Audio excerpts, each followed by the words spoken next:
November 3rd is the day many iPhone fans have been waiting for. The fortunate ones were able to pre-order the phone last week and get a delivery estimate for launch day. Those who could afford to wait in line in front of a store early on Friday hope to buy one on the spot after having missed the pre-order window. In France, however, things are different. The iPhone X day was probably one of the quietest iPhone releases in iPhone history. There were no lines, well, not really. But that's not because people didn't want the phone. That's because Apple doesn't have any iPhone X stock to sell to walk-in customers right now.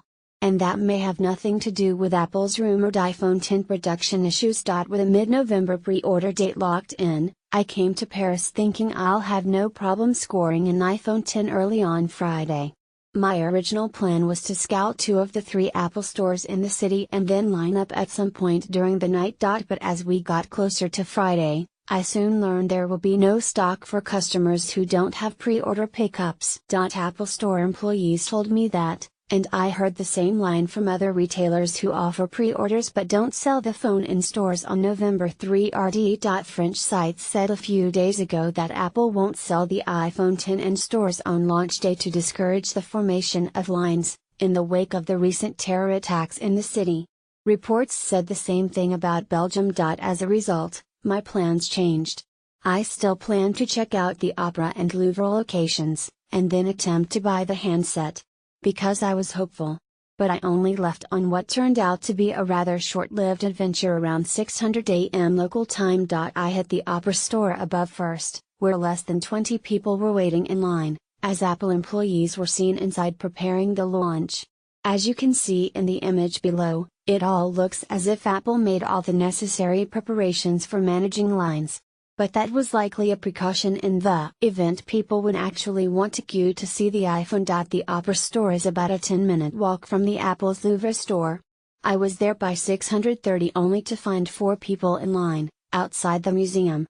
You could only walk inside if you had a pre-order. After about an hour of waiting, during which time 20 to 30 people joined the line, Apple employees came out to let us know the store will soon open, but only pre-order units will be available.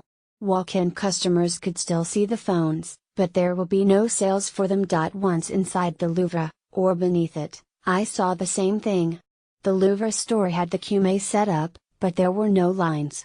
Those people who pre-ordered the phone got to pick theirs, while the few others who lined up outside the museum could play with the handset. Unlike the lines in other parts of the world, and all the Apple cheering that goes with it, this probably was the simplest, saddest iPhone launch ever. That seems strange for a phone like the iPhone X, but it has nothing to do with the handset itself. Try to pre-order one in France right now, and you'll get an early December estimate, if not later. It's all because of the heightened security in the city. And that kind of tension is more than clear once you see the increased security at the Louvre's entrance and the armed police patrolling the store beneath the museum. By the way, no other Louvre store was open when Apple let us in. Add to that Apple's own security wielding metal detectors as you walk into a store, and you'll understand why Apple decided to postpone the actual in-store launch. It'll be weeks until the phone will actually be available to walk-in customers. As I walked empty-handed back home, I passed the Opera store once again. There were people inside, but not the huge iPhone X crowd seen in other places of the world where the iPhone X launched today.